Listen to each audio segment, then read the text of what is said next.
The incredible and infinite tracts of ocean that cross our land. And yet from places such as Lisbon, Portugal, pictured here, these were the great ports which the exploration of the lands occurred, crossing the what seemed to be insurmountable oceans. But recall that crossing these oceans required a feat of navigational excellence. Navigational excellence carried out by pilots and navigators. You want someone competent, not someone incompetent. And you certainly don't want someone who has a death wish. These difficulties enabled the world to be explored, or so we understand it. But what did they rely on? Very rudimentary tools and charts, and yet somehow they were updated. Think of all the challenges that our forebears went through when they explored the lands going across the oceans. How difficult would it really be to be on a sailing ship, succumbing to seasickness all the time? This isn't gonna feel so good. Join me today as we explore this account of these lost maps. What secrets do they really hold?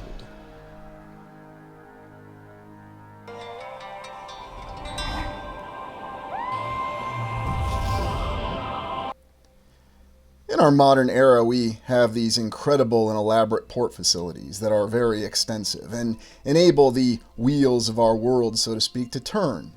And many of these port facilities are often filled with vast containers that can efficiently be loaded on incredibly large cargo ships. And that's what maintains the logistics of our land. Yet in earlier times, we managed to build very incredible structures without having the availability of such facilities. However, we can simply attribute it to the fact that we had more labor and we had people who cared about how artistry looked on certain buildings. At least that's the official explanation that we get for it. But what role did maps really play in understanding our land? The purpose of this exploration is to really try to understand what the actual perception of maps were in the past. But I wanted to start by looking at some interesting images, some paintings, and some pictures. For example, here we have one of the many pictures of someone who is deified or elevated to sainthood, who is converting certain followers. And yet we see this interesting perspective where there's a rather unique change in scale of the individuals depicted in this artwork.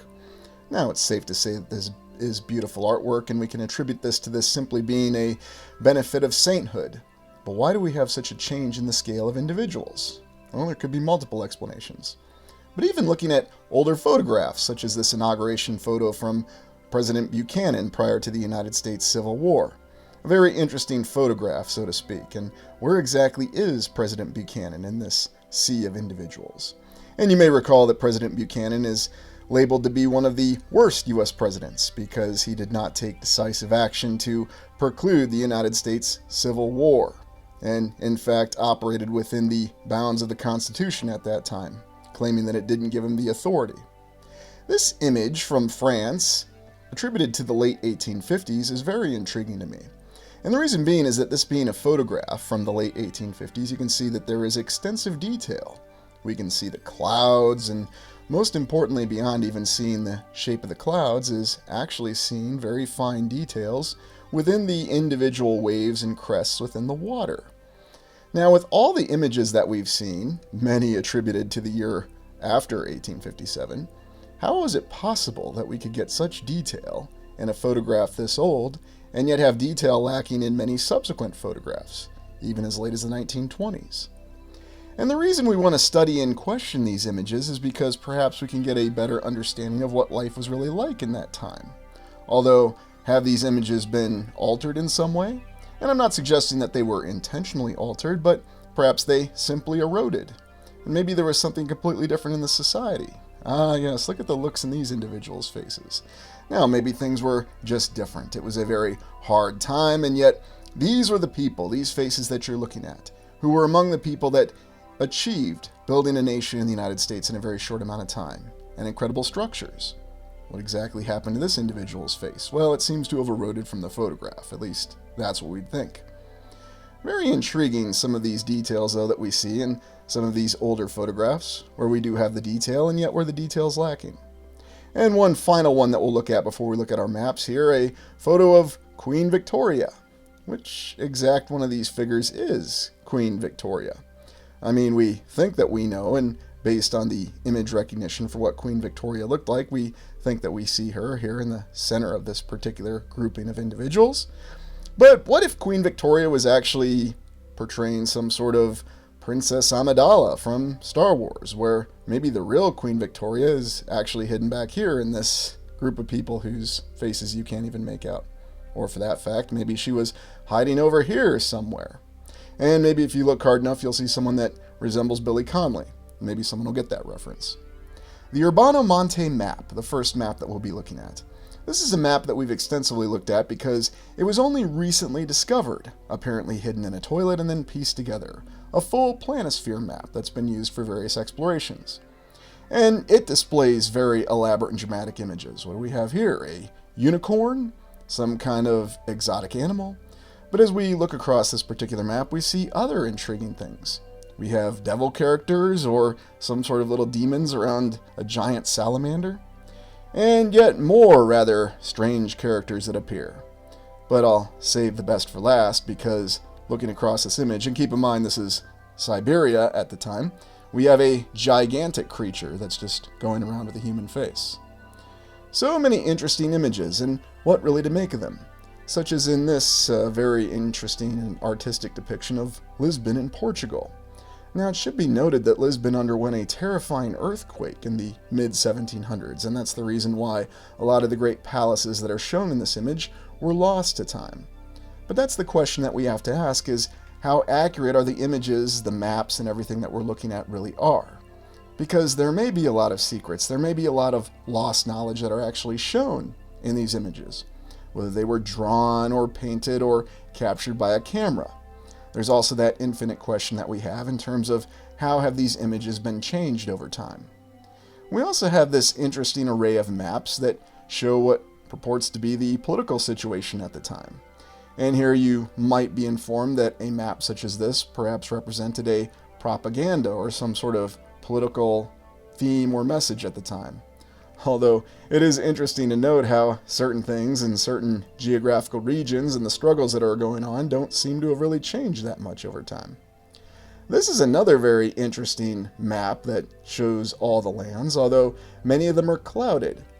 And the reason I find this one quite intriguing is that this is stated to be from 1661 at the death of Charles V. And so we seem to have what are known lands, and yet we have many unknown lands that are covered by clouds. Well, they have South America very well charted at the time Charles V passed away, to include Cape Horn. But when you go up to North America, you can see that there's a lot of unknowns with North America, to include the Northwest Passage. Well, they hadn't sent John Ross up there yet. But also note that Siberia is relatively unknown. And through the official history, this was during the long and gradual Russian conquest of Siberia, a process which took a couple centuries. Russia was involved in numerous conflicts that took a couple centuries during that time frame. Let's not forget the Circassian conflict. So very, very interesting, all these details that we see in these maps. And going back to the United States, where we have some rather dramatic presentations. And I have to admit, some of these maps are really just more of a comical purpose. Or are they actually telling us something else? I mean, what's with this array of animals that are depicted as pigs? Is this someone who has a very poor view of what the United States was or what it would become? And we can see a relatively accurate map. The only thing missing is the division of the Dakotas into North and South Dakota. But maps are intriguing like that because are they really showing us the accurate geographical representation of the lands that have been charted, or are they showing something else entirely? And it is intriguing to note, and the reason that I show all of these maps that have these, how shall we say, political intricacies on them, is what's the reality when we see dramatic creatures such as this? Was there some sort of dramatic giant snail creature that existed in the water near this massive land? What exactly do these figures over here represent? And why do so many maps even bother having them on them? And then, of course, we even have maps that show us, how shall we say, descending into hell, the 9 levels of Dante's Inferno. Or are they showing something else? Do they represent something else? Because this particular pattern comes up in many different ways, and perhaps it's representing something else. But what could it really be representing? And then we have the many maps that we understand, such as the square and stationary or the flat Earth, which officially have been scientifically proven to be incorrect. And as everyone gets all emotional about whether the land is flat, whether it's round, or whether it's spherical, it's interesting to note that there was somebody in the 1890s who was stating that it was flat. Of course, official history tells us that even people in the Middle Ages knew that the land was not flat and that most of them believed that it was round or spherical. Is there a difference between a flat, round shape, a circle, and a sphere? I don't know. We seem to use them interchangeably. And then, of course, seeing the different perceptions of the land. Here, some people seem to remember South America being positioned differently in relations to North America. Now, this could be attributed to inaccurate charts, poor memories, but there are a lot of people who claim that South America was positioned more to the west, directly south of North America. And then perhaps more dramatically, some claim that New Zealand has changed positions. So what's really going on? Is it all just poor charting and poor memories, or is there something else to be attributed to these maps? Do they really give us an element of truth, or do they show a very erratic reality, where things don't exactly make a lot of sense? That's always the trouble when we want to say that we had maps that were perfectly accurate, because in the past, with all of our maps, wherever they came from, depending on which civilization or society that they're attributed to, there does seem to be a lot of dramatic license that's been taken with them. Was dramatic license taken with this depiction of California in the past? Or was it really believed that California was an island? And if someone hadn't confirmed that California was an island, why exactly would they chart it on a map? You may recall when we did our explorations of John Ross and the criticism and the loss of reputation that he faced for claiming that there were mountains present when there were no mountains present. Well, didn't somebody face a criticism and loss of reputation for depicting California in that way? There's also a lot of maps that seem to depict fantasy lands. Now, were there fantasy writers, people who were doing world building during a time frame when we understand that imagination and creativity was officially limited by the institutions at the time? That somebody would go out of their way to show lands that didn't exist?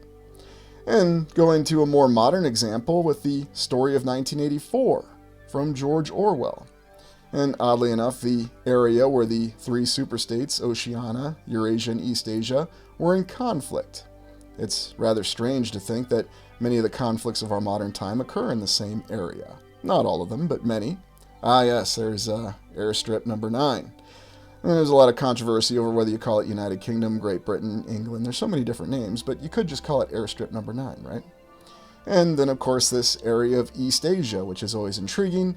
And then this area where the three superpowers are in constant conflict, which, as I said, coincidentally includes the area where conflicts continue to this day. There's other interesting maps that show a little bit more of a religious inspiration in them. Although when you see them, are these supposed to be maps of the land, or is this a map of the temporal realm, as the saying would go at the time? That you have your dividing line between your spiritual realm and your temporal realm. What exactly do we have here? Some sort of river of fire? Is this something that once existed? Or is this merely a depiction showing a path to the inferno, so to speak? What exactly are the details on this particular map? And then, what exactly is the Christ figure holding here? Some sort of advanced sphere? Very intriguing when we look at some of the details. There's also certain maps that seem to give us a little bit of a time element, or at least what we would perceive as time, that have been incorporated within the maps. So are they showing the way in which the physical land has changed over time? Or are they actually displaying different permutations, if you will, of how the land could actually look? Now, the direct interpretation of a map such as this is that it's merely showing the difference between the spiritual and the physical realm. You have heaven up above and hell down below. You may recall when we did our earlier map exploration, we talked about the different ways in which latitude and longitude lines can be distorted and altered to give a completely different impression of the land.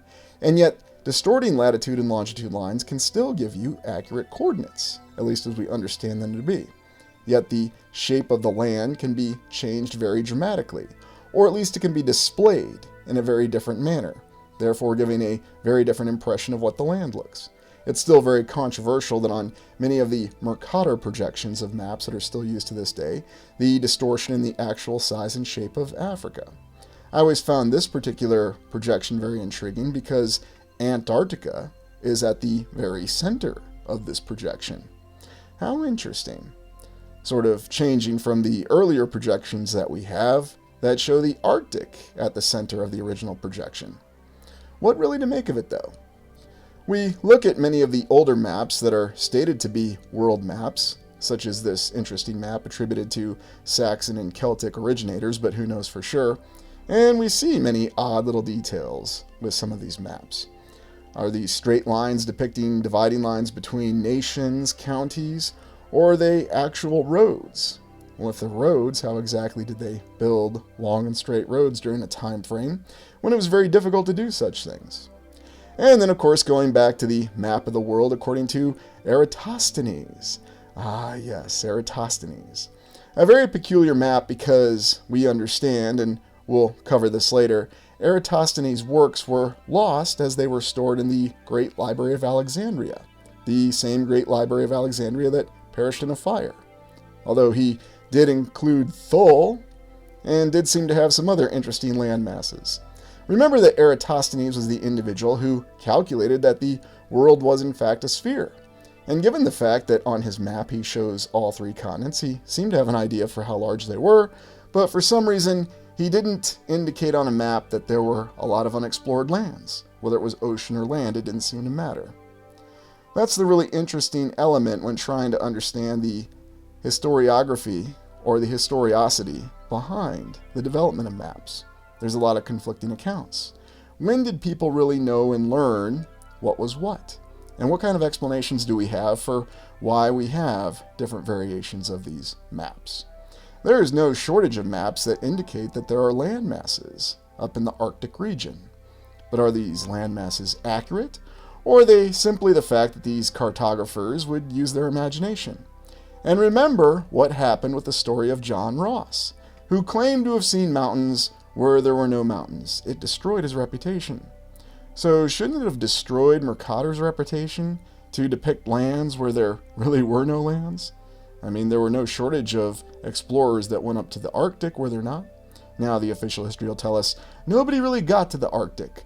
Admiral Byrd got close when he was Commander Byrd, but he didn't make it, and the Norwegians made it up there on their airship, and they verified what was really up there. This is an interesting world map attributed to Babylon.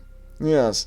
Now, what intrigues me the most about this is not necessarily the depiction of lands on it, but these very intriguing figures that are towards the top of this early world map. Well, it would appear that the Babylonians, if we're to take this account at face value, believed that the world was a giant circle, and that tends to be the most common depiction that you'll see of maps, especially in the earlier time frame. Now, the other interesting thing about them is the fact that some of them are very, very vague and ambiguous with what they're actually displaying on the map.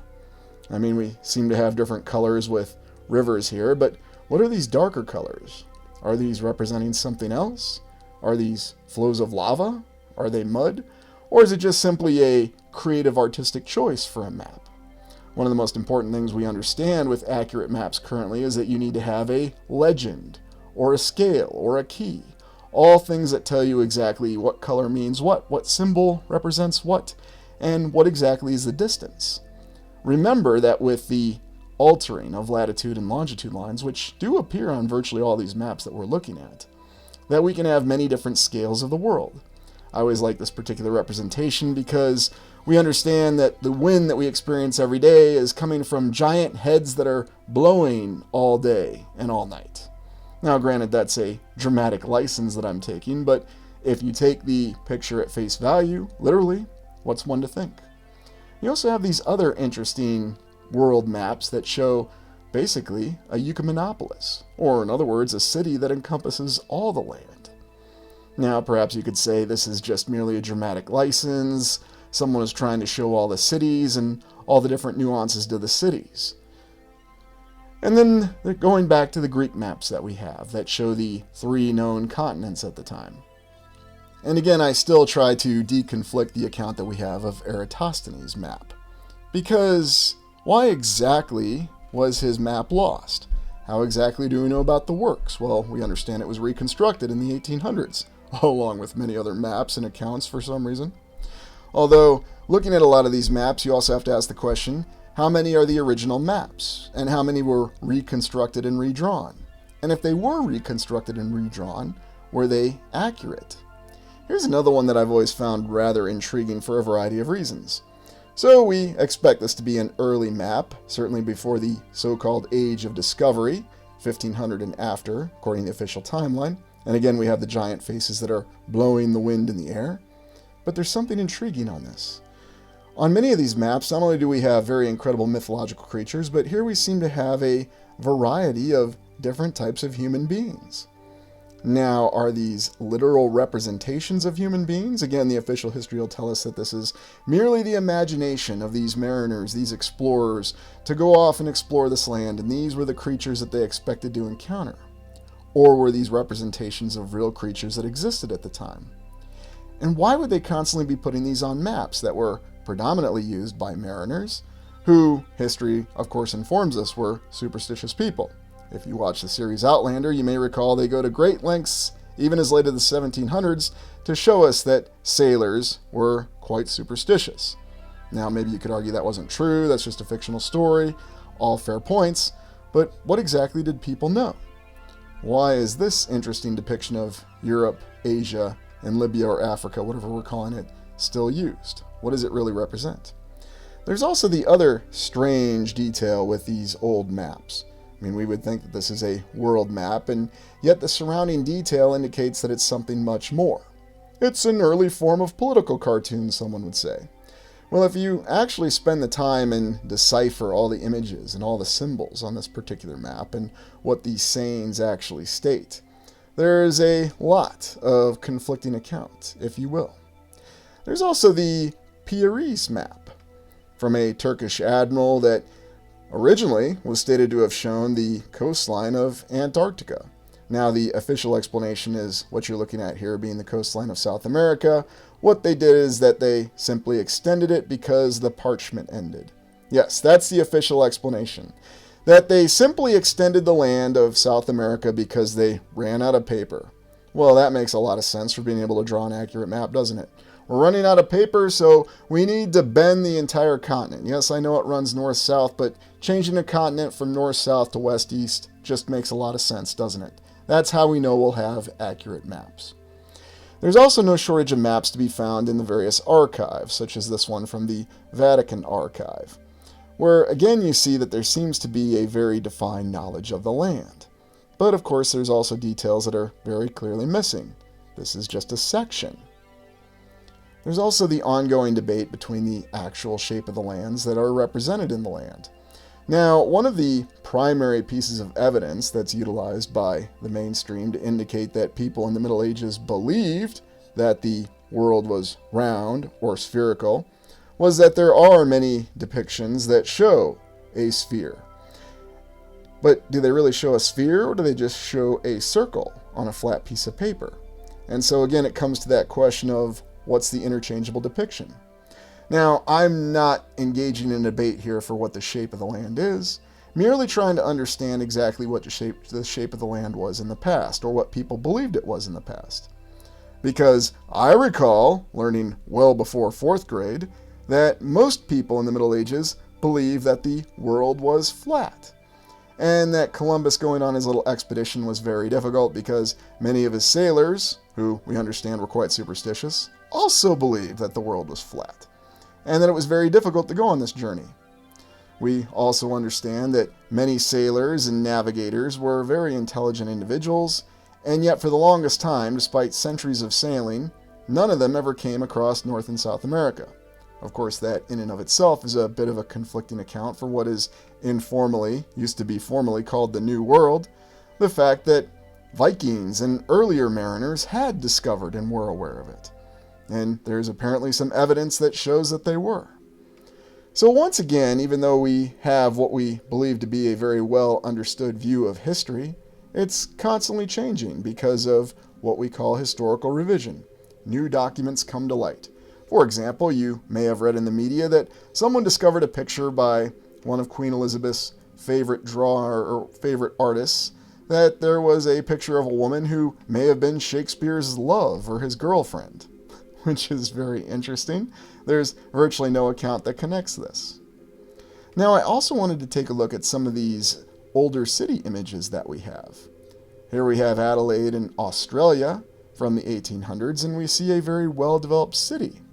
And this is stated to have been inspired by an actual photograph.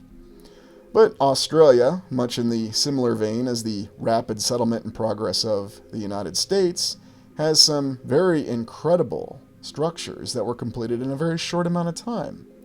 And I'd even say that the story of Australia is even more impressive because here you have an even more remote land, what is considered an entire continent, and yet somehow there was incredible developments. And going back to Europe, looking at this representation of Antwerp in Belgium. Now, I want you to consider this. Look at how built out and how planned out this city is.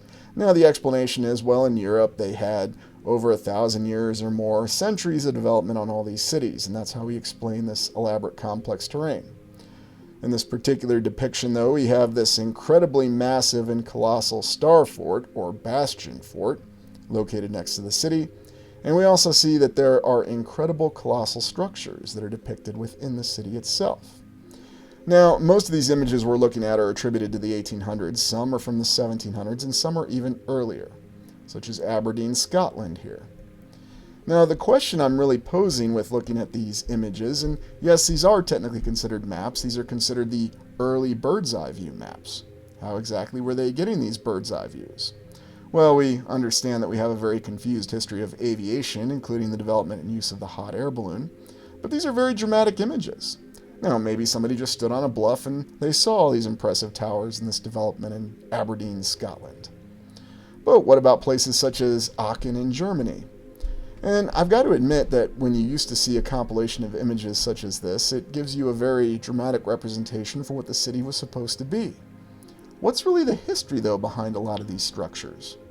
Officially, we'll be informed that, well, there was a lot of Roman influence, and there were certainly a lot of Roman structures that remained. And then, of course, there were the numerous times that neoclassical architecture was rediscovered, according to official history.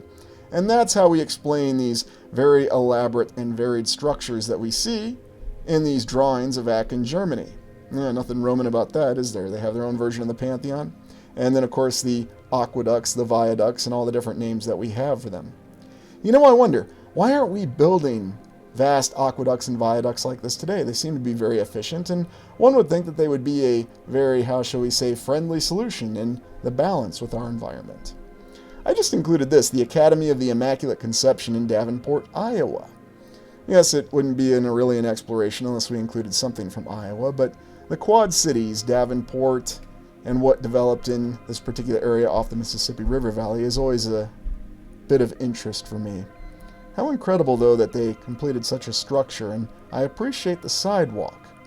And yet when we see images like this, I'm always amazed at the fact that we have these very elaborate buildings that are depicted with a lot of vegetation very close to them, as though they were there for much longer than what we understand to be the original construction date. And maybe they were. Maybe it was just simply lost records.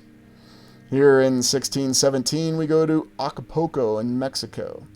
And of course, the story behind this is Mexico was very well developed because it was one of the first areas that was extensively settled by the Spanish after the initial explorations of the 1500s.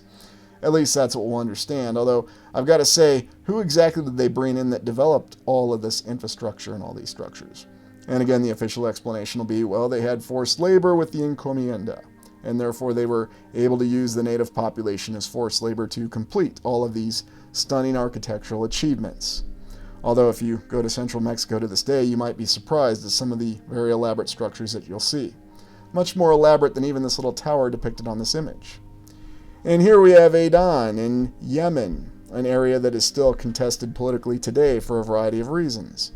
What an impressive image and layout where we have these very elaborate structures, I mean, we'd think they're just castles, that are built on top of all these hills.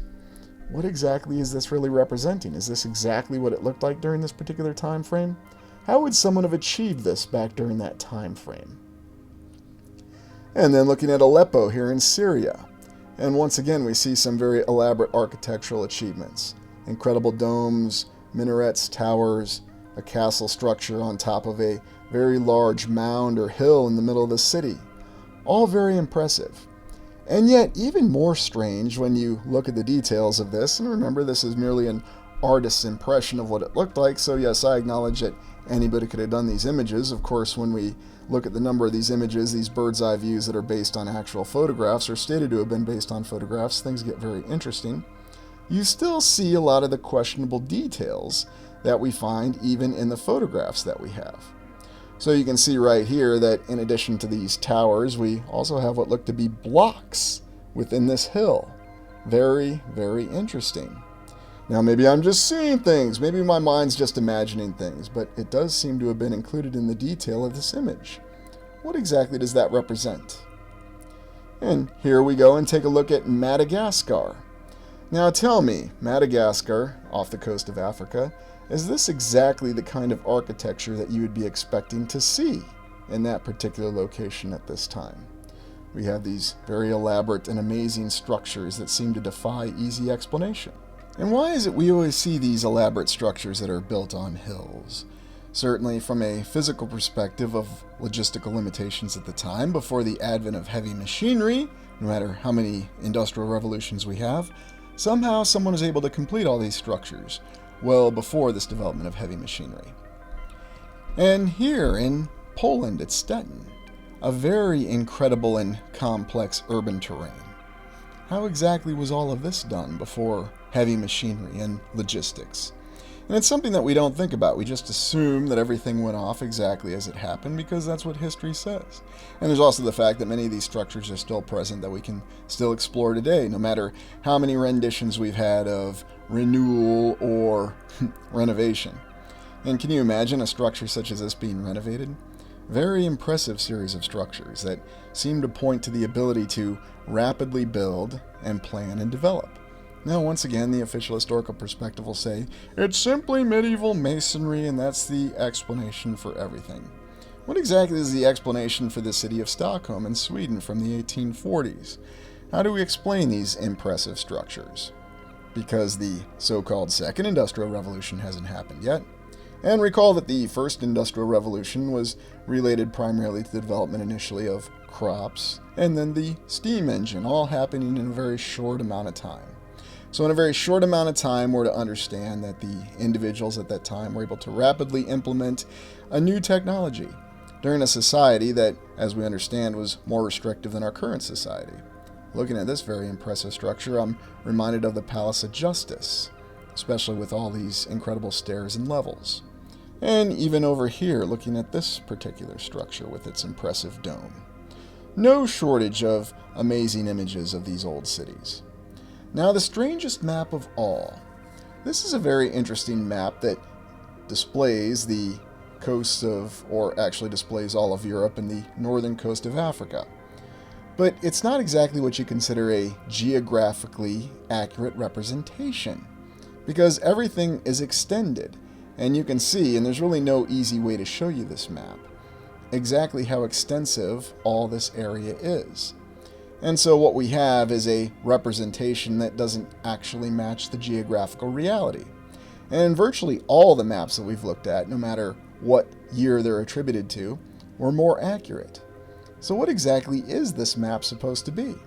Why do we have these very straight lines, which we think or would assume to represent roads between these cities and these towns? Or does this very intriguing map represent something else entirely? Is it possible that this might be a map that's showing something else, from a time frame when there wasn't supposed to be things such as trains? Because as we understand it, prior to 1800, there were really no trains anywhere. The development of the locomotive and the thousands and ultimately hundreds of thousands of miles of rail track all occurred in a very short amount of time. But what does this represent? Here we have Rome, even though the very odd layout of this map doesn't make any sense from a geographical perspective. But it would make sense if you're looking at something that perhaps replicates a subway diagram or a train diagram. You at least know where all the stops are. You know where these very straight line roads or railways or Are they even possibly subterranean railways? A vast subway that extended all of Europe and Africa at that time. Is that possible? What exactly else could this map be representing? Now, again, I'm just speculating, but how do you explain this? Why do we have these roads that were built so incredibly straight, and yet why do we have this map that doesn't have a geographical equivalent to it? This is supposed to be Constantinople, what is today Istanbul. Doesn't seem to be many roads going to it except for that one road. How exactly does that make any sense? What does this map really represent?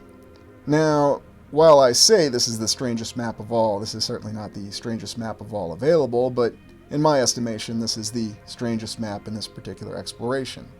And the reason I find it so extraordinary is it does seem to give that indication that it is more of a schematic diagram. It makes sense if these are not roads, but these are railways, or something that we would equate to a modern subway. Here we have Antioch, or is this Jerusalem? What exactly is this city? Were there different names for the cities in the past? Well, of course there were. There were different nations in the past, although we understand that most of the nations in the past still exist in some permutation today. Here we have the area of Mesopotamia, but what exactly does this represent with this perfect circle that seems to be very geometrically precise? And of course, the way that we represent settlements, cities, castles. Now, the year that this map is attributed to, whether it's 14 to 1500s, and you know I highly question the actual origination date behind many of these maps, what exactly is it really representing? And this is certainly something I invite you to let me know in the comments. What do you think this map actually represents? So what's really the secret behind these bird's eye view maps? Well, we've looked at these on many different explorations, and we'll start with this particular one from Austin, Minnesota. Austin, Minnesota from the year of 1870. Now, if you do or do not recall the Austin, Minnesota exploration, it was a members exploration done, well, almost 2 years ago already. Where does the time go? And what's peculiar about this town is that it did become the county seat of Mower, or Mower County, depending on how it's pronounced for the day, in Minnesota, a county that's right along the Iowa border. And yet when we look at this early bird's eye view map, we see that the area that's where the county courthouse is designated to be is just simply a park. It's marked number 4 here. And when you look at this, and you may recall from the exploration, what does it say? Oh, it's just the public square. Because that's what we had in the middle of these towns, was just random public squares, I guess. Because it's the 1800s, and, you've got everything built out and designated. And there's going to be a county seat there. Even though the official history tells us that it wasn't until the 1880s that they got around to building a county courthouse. A really nice one, a very unique one that really stood out, and naturally was torn down in the 1960s. But what exactly does this have to do with bird's eye view maps? Well, we understand, and you may recall that John Levi, if you watched his channel, did an exploration on bird's eye view maps, and he posited, quite correctly I believe, that these were merely real estate maps. They give you the layout of these existing communities, yes, existing communities after the reset, and how they're going to be designated and broken down. But there's actually some more evidence that reinforces that they were used for other purposes. And when you look at many of these bird's eye view maps, what you'll see down here, there's a stamp on it because they're cataloged and recorded at the Library of Congress. And what you have here is the date that this particular map was logged into the Library of Congress. Stamped and logged in. Division of Maps, February 28th, 1941.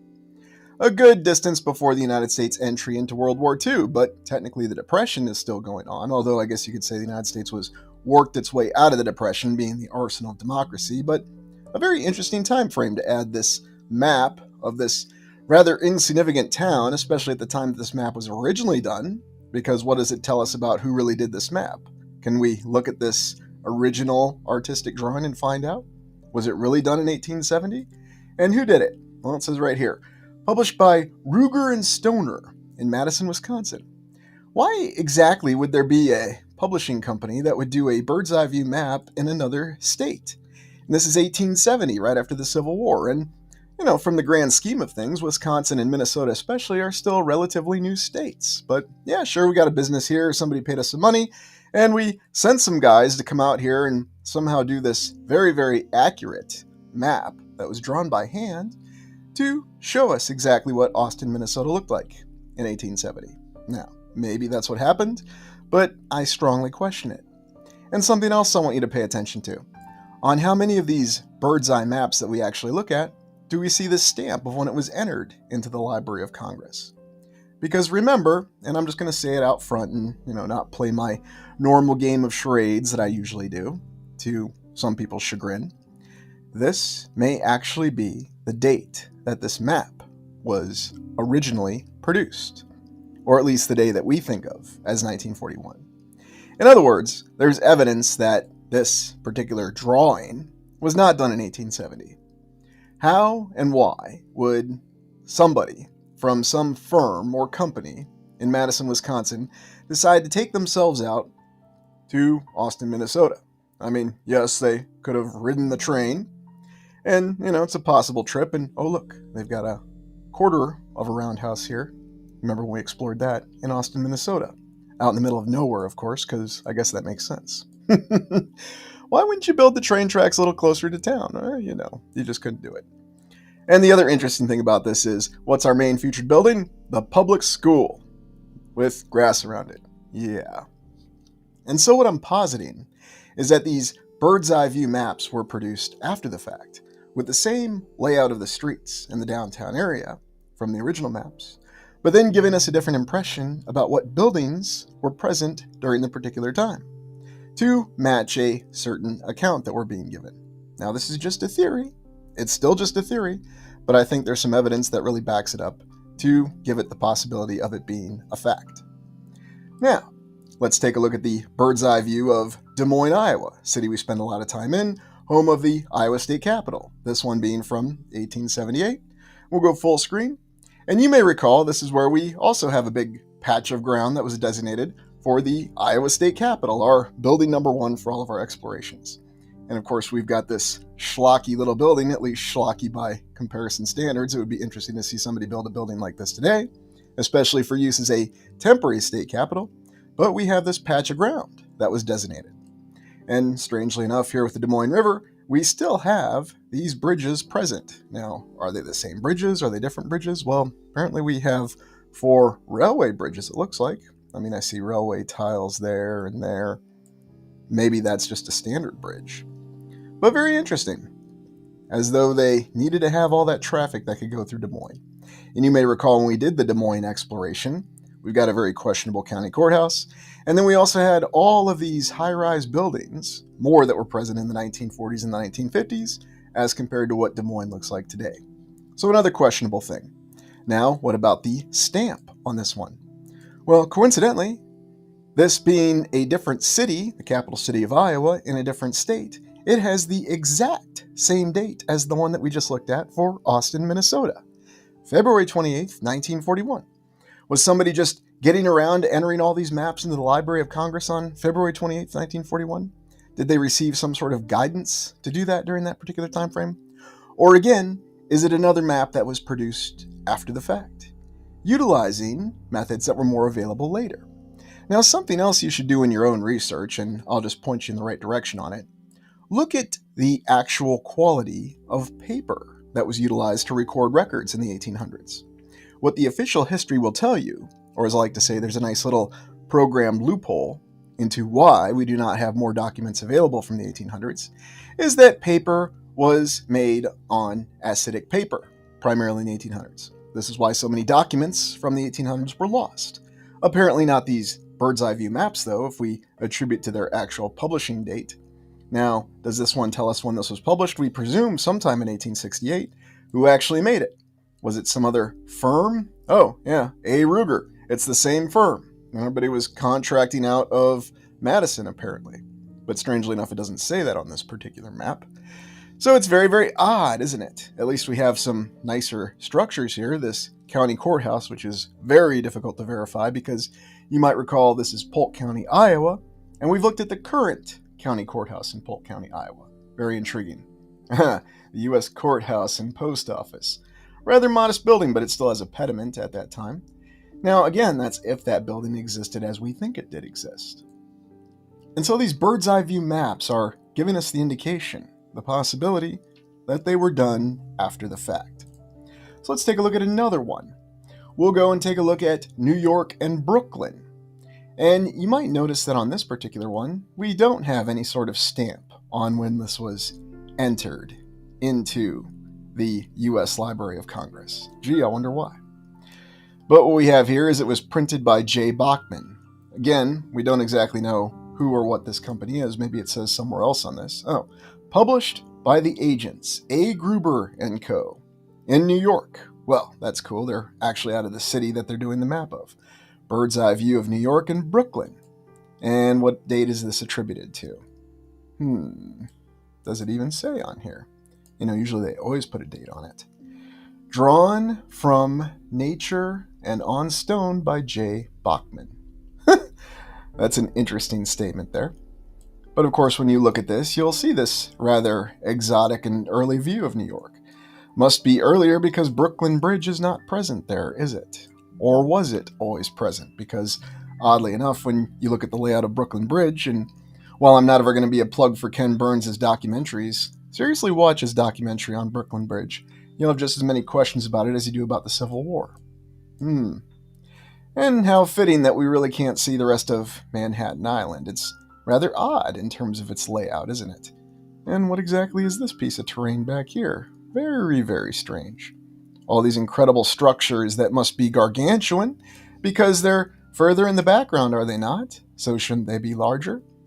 It's a very interesting and strange map of New York City and Brooklyn. I mean, look at what we've got going on back here. How large must this structure be? What is this structure exactly? I have no idea. It's just a bunch of buildings that are drawn on what's supposed to be a map. Of course, nothing is marked or indicated on this map.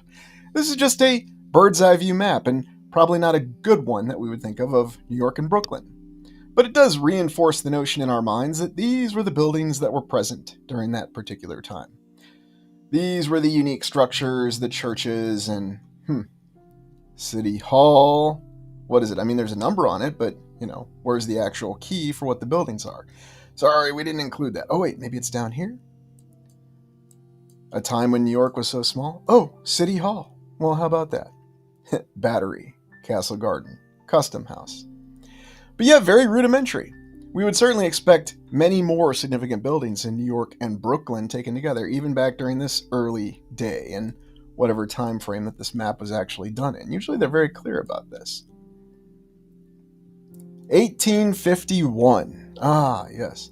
So before the Union Balloon Corps was formed for the Civil War. 1851. And, official history says that New York City was the first city that reached a population of 500,000. Well, they certainly had the infrastructure to support it, didn't they? So let's move on from New York and take a look here at San Francisco, another place that tends to enter our minds quite frequently. And here we see almost a poorer quality map initially of San Francisco, or perhaps taken from a much greater altitude. And this is the one where it doesn't look like we have any sort of key, but we do have the entry into the Library of Congress. And here it's October 31st, 1928, I think. How interesting. Why weren't they all done at the same time or in the same year? Why is it we have such a discrepancy? And why is it the San Francisco map was entered into the Library of Congress before the maps from the Midwest? That's rather odd. Well, and the answer is because San Francisco was settled and founded and built up before the Midwest was. That's the answer from the official history. Because apparently sailing all the way around Cape Horn was very easy for people to get around there and sail up to San Francisco. Because remember, the Panama Canal wasn't there, at least according to the official history. And, of course, we know that San Francisco comes up a lot in our questions, and we've got those very impressive panoramic pictures that were taken in the 1870s. But what exactly is this tower here? I mean, really, this almost looks like the Singer Tower. Very, very strange.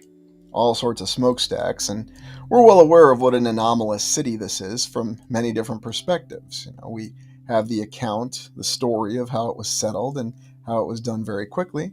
Does it tell us on the bottom here what year this is? Oh, 1868. So really just before those very incredible pictures were done. Now again, yes, it's a bird's eye view map. What does it really prove? Because anybody could draw a bird's eye map at any point in time. Well, it's very odd because it gives us the impression that in a very short amount of time, they built a lot of structures in San Francisco because recall that in 1850, there really wasn't much of anything there. A few docks and a few scrappy buildings. And then not 20 years later, voila, you have a fully filled out, developed city. Nice cross up here on this hill. Is it like a volcano? Obelisks and what looks to be pyramids here? I mean, this is a really strange one. I strongly suggest that if you want to find some anomalies and mysteries to look at and try to decipher, the San Francisco bird's eye view map from 1868 might just fit your exploring needs. Now we go back to the New Orleans bird's eye view map. And we've looked at this before with the New Orleans exploration. And if memory serves, this one was done in 1857 as well. And of course, this is, part of the Louisiana Purchase, but New Orleans has quite a story behind it and a history of being possessed by the Spanish and the French and going back and forth. Oh, that's a nice little castle right there, isn't it? Well, it makes sense because it was Spanish architecture. Yes, of course. And you look at how New Orleans is laid out, and it's quite amazing that they do give you the impression of just how well built out the city already was. But, of course, the historical account supports that.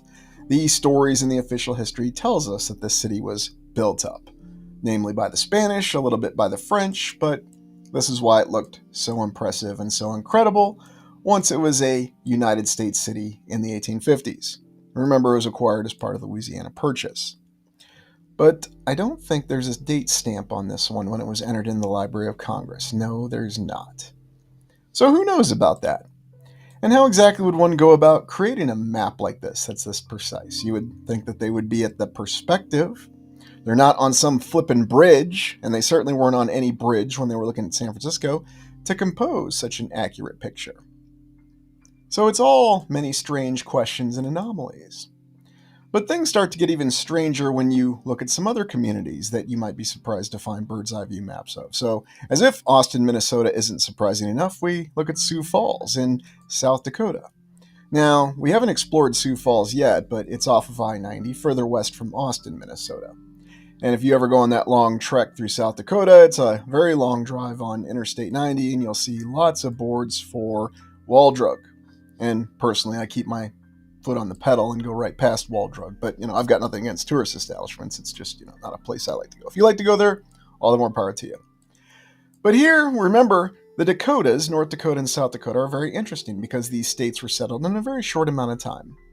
And here we have population January 1st, 1878, only 400 people. Population January 1st, 1881, 2,800. Wow, everybody was just flocking to Sioux Falls. I mean, look at this. We have a lot of city blocks that are designated and streets, but no structures in them. Very intriguing. And the reason I show Sioux Falls is because it is an example of a city that seems to be designated without any structures. All the blocks are already there. And so it reinforces that notion, that theory, that these were really just real estate planning posters or maps, or however you want to look at them. But were the buildings that were shown on these maps accurate, or were they not? And, you usually get some of the schools, and that's what they'll try to tell you, and none of the more elaborate buildings because they haven't been constructed yet. None of those incredible courthouses that are made out of whatever cool red granite or whatever we're calling the stone behind them today. Oh, yes, we feature a public school in this one too, just like we did with Austin, Minnesota, because why not? But look at this. Library of Congress. I can't really even make out this entry date. That almost looks like a 2 to me. Is that a typo of some sort? Am I not seeing it right? Well, you look at it yourself and let me know if you come up with something different on that date with when this one was entered into the Library of Congress. It's rather baffling. Just another mystery on top of mysteries, but remember, there are no mysteries.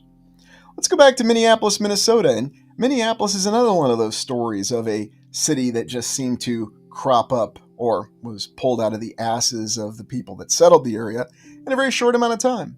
The story behind it is they had a lot of timber. Yes, they had a lot of timber, but They made a lot of buildings, such as the City Hall, which still stands to this day, out of some kind of incredible stone. Oh, yes, and here's your futuristic Blade Runner building right here. Ah, yes. And another one right next to it. But yeah, if you ever watched Little House on the Prairie, which was set in Minnesota, albeit filmed in California, which is why you have a mountain that's featured in one story there, even though there are no mountains in Minnesota. The closest thing you have is that drop off to Duluth. Yet you look at Minneapolis, and you can go back and look at the Minneapolis exploration, and just see how extensive this impressive city is. Mighty churches, incredible buildings. They don't seem to be made out of wood, they're made out of some sort of stone. Granite, sandstone, limestone, as far as the eye can see. Even as far as the eye can see on this bird's eye view map. Now, once again, I ask the question, is this how it really looked at the time that it was purported to have been done? Oh, yes, and they do include the population counts here. And here you can just look at it. The most prosperous city in the United States. 1865, it was 8,000. And not 27 years later, let me make sure I'm counting right. Yeah, 1865 to 1885, that's 20. 92, that's 27 years. 3 years short of 30 years. They went from 8,000 people to 200,000 people.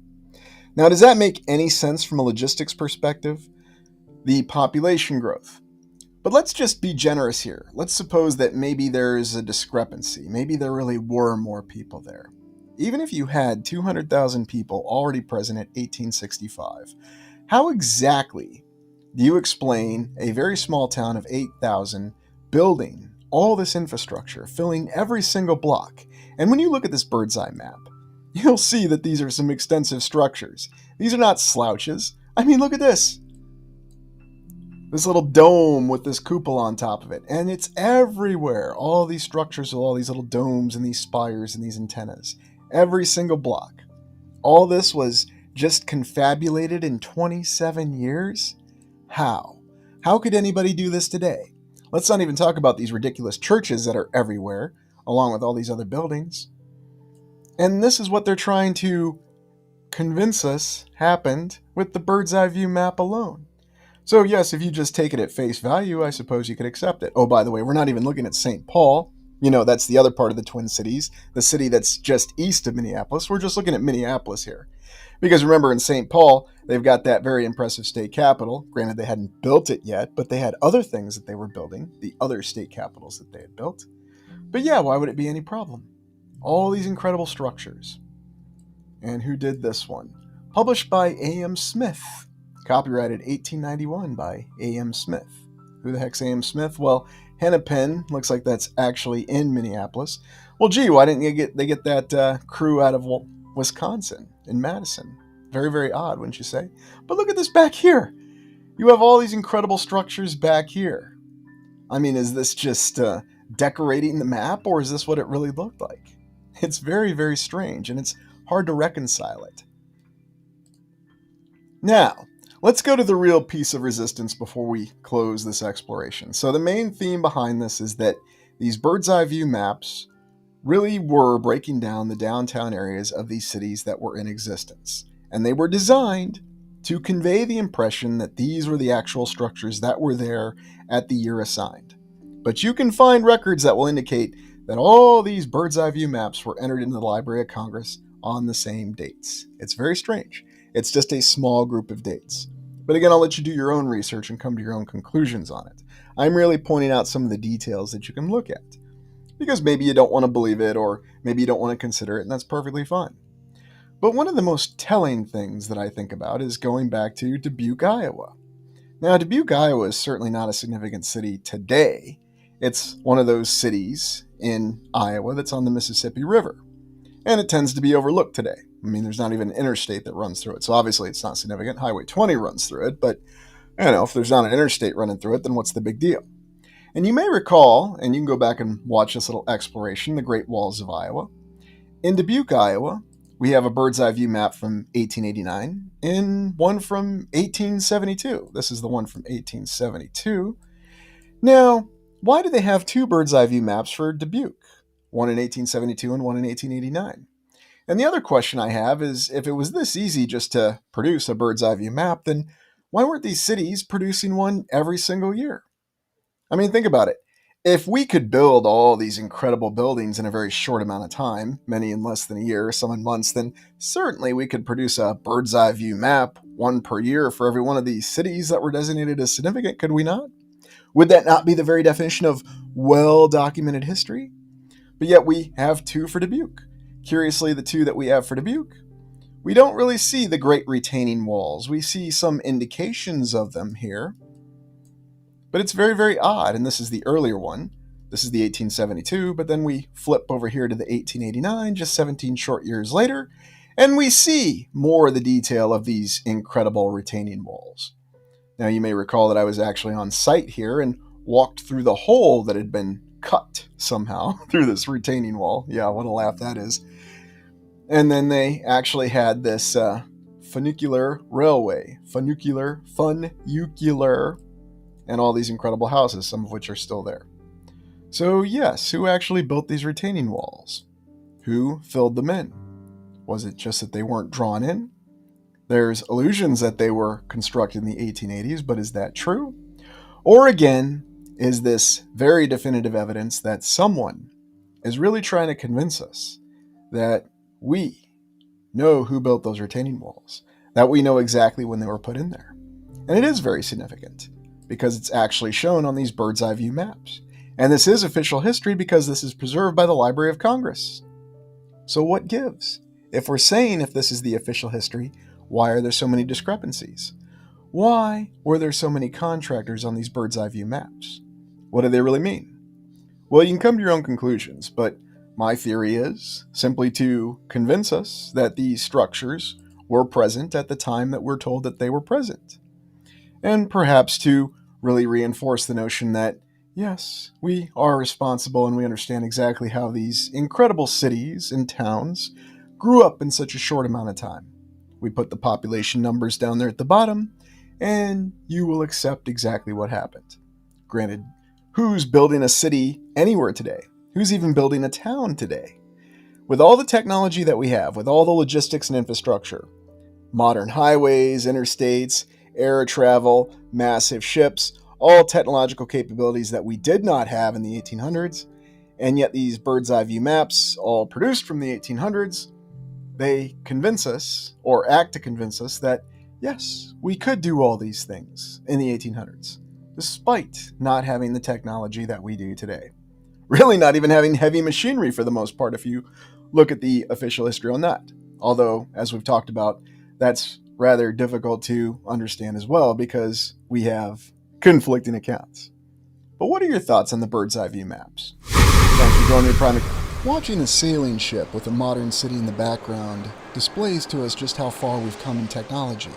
We have to realize that now we have a global positioning system and various other implements that aid us in our navigation in the seas.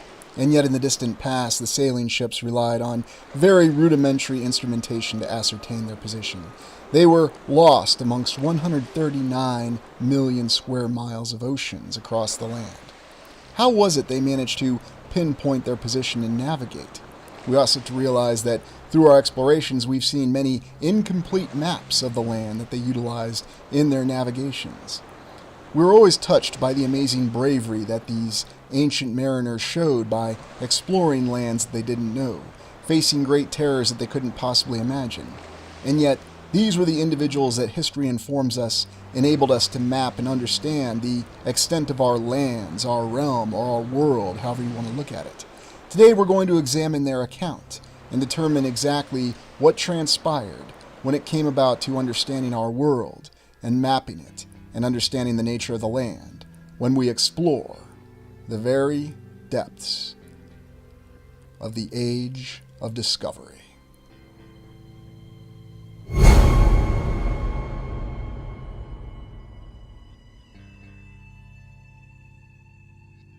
Savior, did he have a gauntlet of steel? Why, yes. Do you know him? Aye, all too well, damn his heart. In order to really evaluate the age of discovery, we have to understand what the baseline of maps were available. And we go back to Greece with Aristophanes, an individual who was another one of those polymaths. And Aristophanes actually knew that the Earth was round, or a sphere. He calculated the circumference. and yet for some unknown reason the map that he provided omitted about 70% of the surface area. Now, of course, there's a better question in how could we actually have any of the works of Aristophanes, his maps, his books, because they were all lost, because as the chief librarian of Alexandria, we know what happened to the Library of Alexandria. It was destroyed. Yet somehow, knowledge of his works persevered. Perhaps it was similar to the Goonies story, where one of his acolytes must have survived and brought the knowledge of his experiment, which actually involved measuring shadows at different points on the surface during the solstice of the Earth, and that was how he managed to calculate the circumference. Yet for some reason, when they put his maps back together in the 19th century or the 1800s, because when else would it have happened, they didn't actually have all the continents. It only showed 3 of the continents, Europe, Asia, Africa, the Old World, and it completely omitted the Americas, Australia, Antarctica, most of the Atlantic, and then of course the Pacific Ocean, only the largest ocean in the land. So these baseline maps that mariners had during the time that we think of as the Middle Ages were lacking. They didn't show all of the land. We also have to look at the original sailing ships that they had, and we think of these as very rudimentary designs. They relied exclusively on wind power and rudder, and very limited instrumentation to determine their position, whether it was the baseline sextants, and yet we have conflicting accounts that indicate that they did have more accurate and adequate instrumentation available. It's rather strange. Officially, according to mainstream history, the construction of ships evolved and they became more seaworthy. They became more capable of being provisioned to conduct these long voyages of exploration, whether they lasted months or even years. And in fact, this culminated with the discovery of the Americas and the exploration of all the world as we think of it by these explorers. And of course, ending with the story of the Pilgrims settling in North America, although that was after the colony of Jamestown. What of the official history, though? To understand the original voyages of exploration, we go back to the land route, from the Venetian merchant Marco Polo. Marco Polo paralleled many of the routes of the Silk Road, and was one of the first Europeans, at least one of the first published Europeans, to travel to the land of Cathay, or what we think of as China, and the Great Khanate at the time. There was a wonderful miniseries where actor Ken Marshall, and frequent viewers of this channel recognize him as the actor who portrayed Prince Colwyn in this particular viewer's favorite film, Kroll. It's a pretty good miniseries, and even if the history on it seems a little questionable, and indeed mainstream historians do argue on the veracity of Marco Polo's journeys, because of the fact that they didn't have a printing press when they reproduced it, so there's a lot of discrepancies within his account. But it is generally agreed upon by scholars that Marco Polo was the first European who had a well-documented travel to what we think of as China, and even the area that we associate on certain maps that's called Tartaria. Of course, we're informed that's Greater Tartaria. And here we have an image of Marco Polo dressed almost like a Circassian. Of course, they'll tell us that he's a Tartar. Maybe it's the same thing. The other baseline maps, though, show that there seemed to be a real lack of awareness in the actual layout of the lands, or how the continents were shaped, what the actual distance was. And these were the struggles that many of these early maritime explorers faced. They had no idea where they were going. It really was exploration. It's even more impressive when you think of some of the other, how shall we say, native explorers, such as the Polynesians. We're informed that they didn't have any instrumentation whatsoever when they were rolling about the South Pacific on their canoes, just happening to find islands in the middle of nowhere in a vast Pacific Ocean, simply relying on the navigation of stars. We also think of the first circumnavigation officially of the planet, the globe, which, remember, Aristophanes proved, by Ferdinand Magellan. And Ferdinand Magellan was actually a Portuguese navigator who was sponsored by Spain to conduct this expedition. And by fortune and happenstance, he happened to sail around the land, finding the Strait of Magellan, and bypassing from the Atlantic Ocean to the Pacific Ocean. Although it should be noted that Ferdinand Magellan was rather surprised, because he thought it would only take 3 days once they sailed through the Strait of Magellan to actually come upon Asia. And instead it took them well over 3 months, in which many members of his crew died. But who exactly needs a crew on a series of sailing ships? Because apparently you can just do it yourself. And when you have the sense of adventurism that Ferdinand Magellan did, and also the will and leadership, you don't need a crew. Perhaps he was lacking Aristophanes' map to really understand what the nature of the land was. Or maybe he had a copy, and of course it didn't show the other continents and was missing the Pacific Ocean. what makes more sense to you. For whatever reason, Magellan is the one who's remembered as the person who completed the first circumnavigation of the land, the world. But he didn't actually survive. He was killed during a conflict in the Philippines, foreshadowing the fate of a later explorer, Captain Cook, when he had a hostile encounter with natives. Quite interesting how many times this story repeats when it comes to explorers. We don't exactly know how Ferdinand Magellan died. They allegedly have an account of how he died and how he was overwhelmed by the power of the natives, and what remained of his crew had to complete the circumnavigation.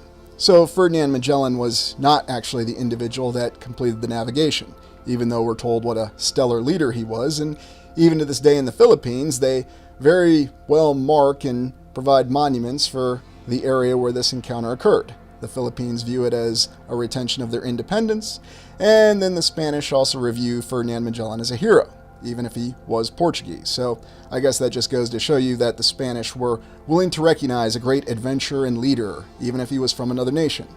And look at this very fine, monumental, triumphal arch that they erected in memory of Ferdinand Magellan. So you can certainly see that it was a display of international amity on part of the Spanish. But even more interesting is the individual who actually completed the circumnavigation of the land after Ferdinand Magellan was killed. This is Spanish navigator Juan Sebastian Elcano, and he was the one who actually completed the circumnavigation of the land. Perhaps he's the one who had the full, unadulterated copy of Eratosthenes' map, going with the Carl Sagan pronunciation now of the name. But it's very intriguing to think of all of the things that were discovered, namely the crops that we consider New World crops, such as corn, tomatoes, and potatoes, all of which would play a significant role in the unfolding of historical events, whether it was with a famine or the availability and sustenance of the new colonies that were going to be established. So many different events and so many attempts at exploration to really find different routes from both the Philippines to Mexico, or New Spain as they called it at that time. And many of these expeditions were failures, namely because of the fact that officially there was no Panama Canal in existence at that time. The only way to go from the Pacific to the Atlantic and vice versa was to sail through the Strait of Magellan, or go around the Cape Horn, which is a very treacherous passage and continues to be to this day. Although with modern sailing implementations and instrumentation, one would think it would be a more simplistic matter. There's also the fact that we have established sea lanes in several of these areas, and there are ships that travel. It's also interesting to consider the age of exploration concerns the Russian explorations into Siberia. And it is very well documented that Russian explorers pushed eastward using the river system to explore the great unknown frontier of Siberia. It's another very intriguing aspect when we consider all the areas that are the new lands of the New World were discovered, and quite recently according to the official history, because most of these areas we're told were discovered, explored, and mapped from 1500 onward. Most of them are 500 years old or newer. Now, of course, we don't want to overlook the indigenous populations that already existed within these lands, and yet, once again, it's another conflicting account. Because we have many of these survival stories where we have these explorers going to exotic areas and mapping out areas of the land that had never been seen before and encountering terrifying things such as polar bears and other horrifying necessities of life. And yet, oddly enough, we also see very well developed and architectural wonders when we look at some of the paintings and the drawings of what was available in Russia and even Siberia at that time when they began their explorations. We'll be coming back to doing exploration specifically on the land route explorations of Siberia because it's quite interesting. And it should be noted that even Russia and Siberia to this day do not escape the modern miracle of architecture and construction.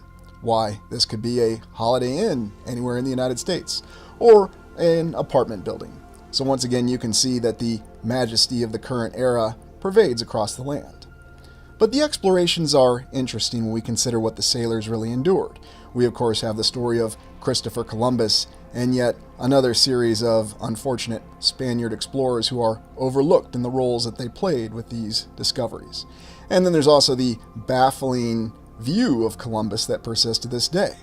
We even have the mixed account of the concept of Thanksgiving, when the Pilgrims worked so well with the Native Americans and they shared a bountiful harvest. Of course, we're told that many elements of this story are simply myth or fantastical. So once again, it becomes difficult to ascertain exactly what the real history is and what isn't. And let's look at Captain Cook, who explored the Pacific. And so after all these centuries of exploration from the 1400s to the 1600s, we finally come to the end of the era of exploration with Captain Cook.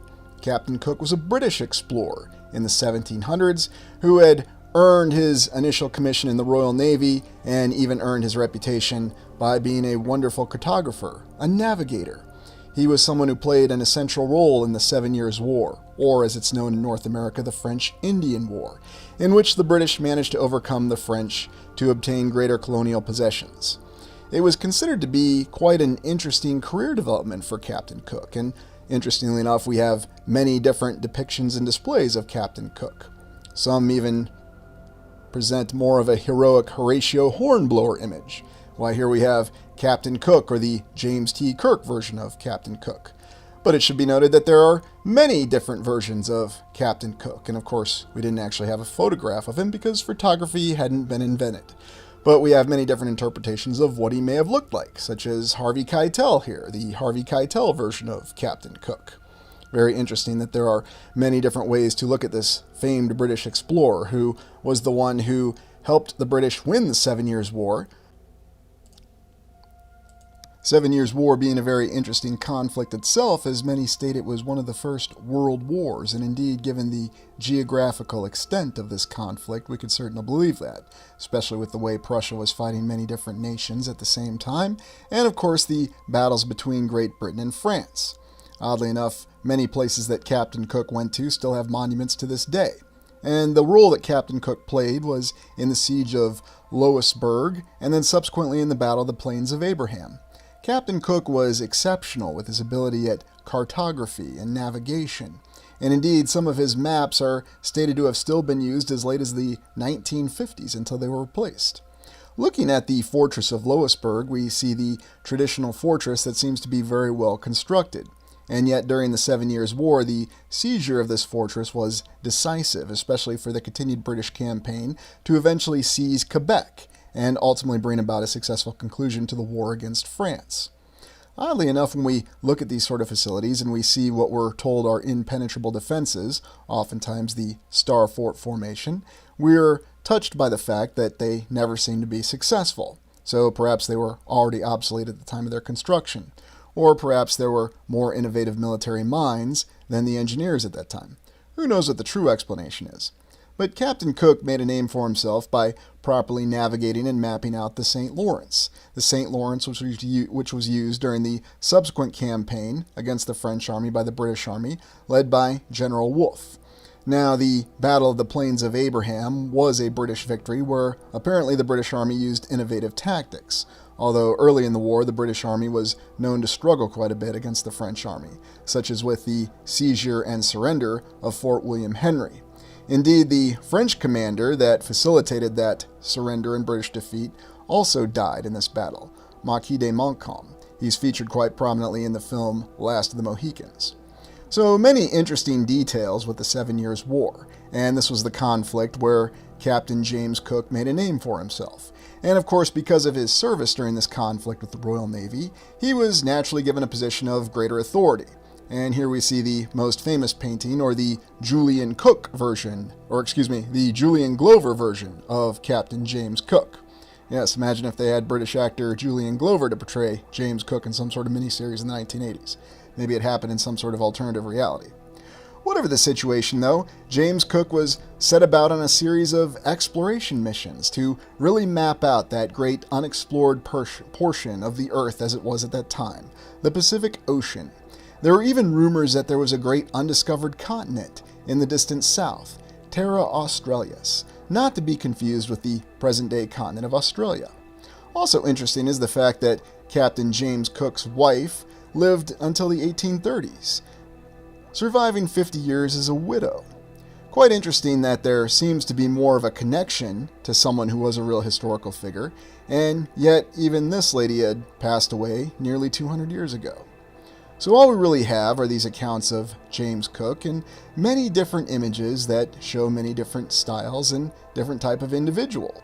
Here it seems we have the Ralph Ineson version of Captain Cook, Ralph Ineson was the guy who played Theon's first officer in Game of Thrones who tried to save him from being a buffoon. In any event, many memorials and many first contacts and explorations conducted by Captain Cook, and he was quite the individual. We're going to take a look at each of the 3 famous voyages that he conducted and what the objectives of each of his explorations were. Because, as we understand it in the official history, Captain Cook is responsible for really completing the exploration of the known lands. He's credited with the full discovery and mapping of Australia, New Zealand, and an understanding of what the limits of the land were. Although his primary mission was to locate Terra Australis, and allegedly he succeeded because he verified that Terra Australis didn't exist.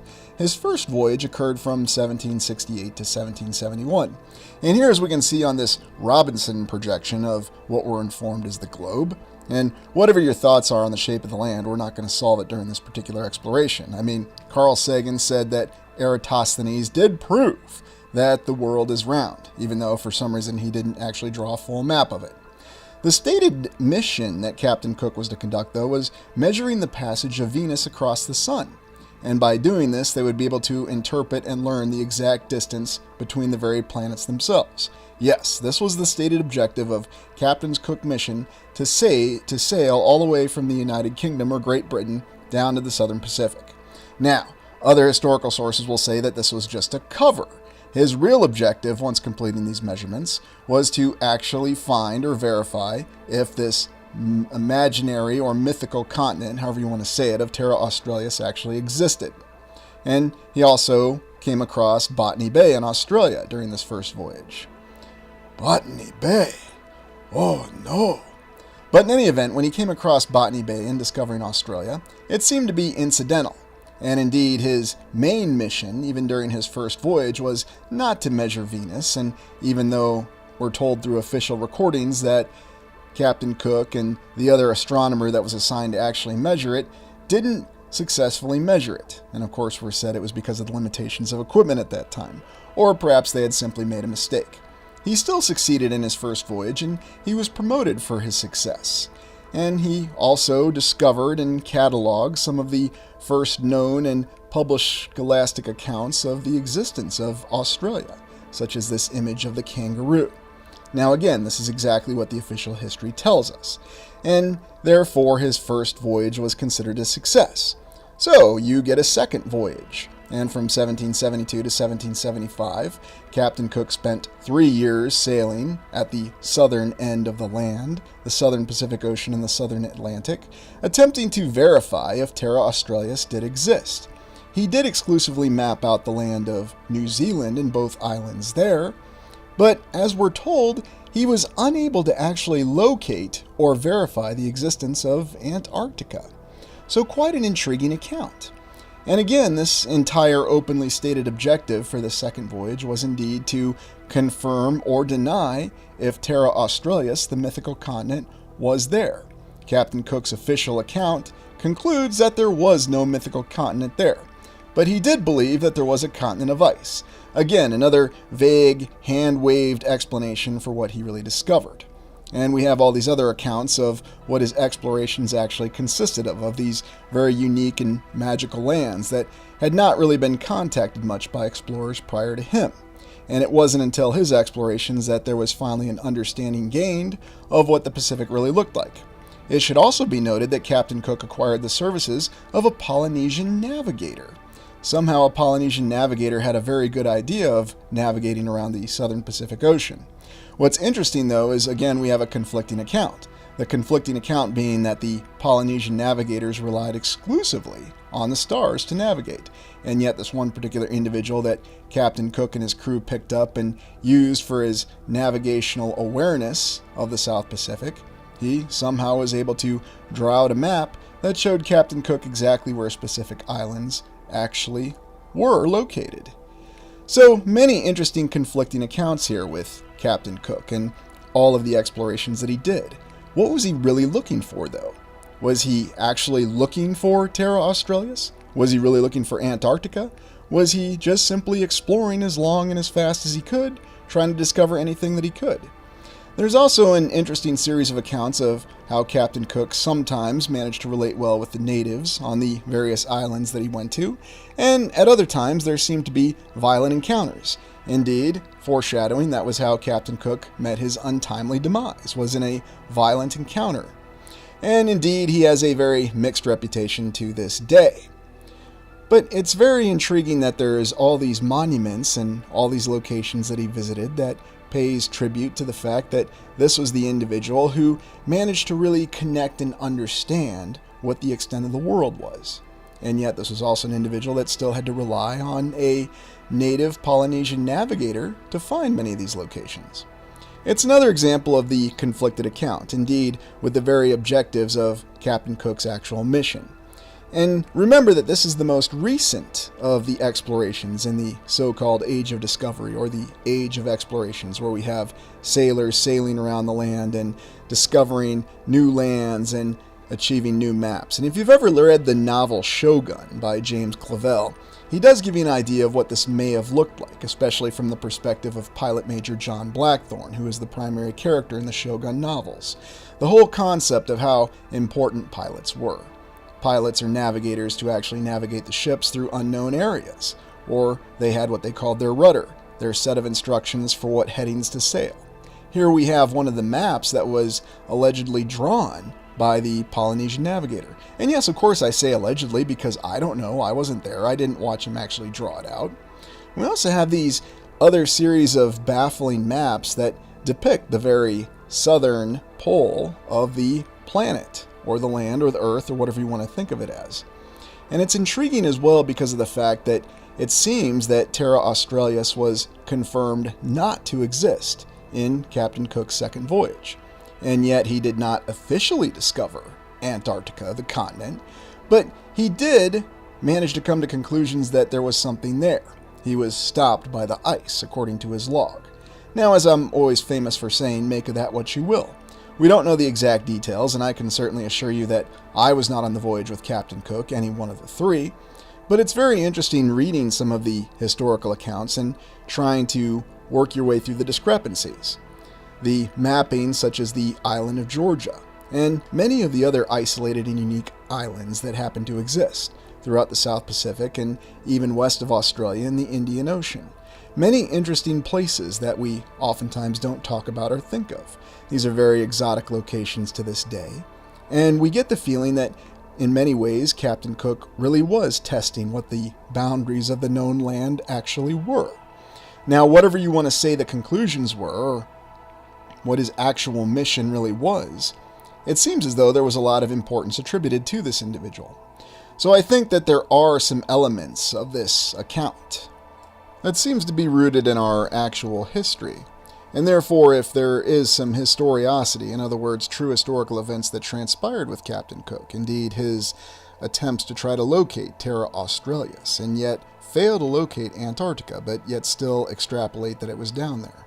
It seems to be a series of conflicting accounts, and remember, we're only 2 voyages into Captain Cook's exploration, because he actually had 3 voyages.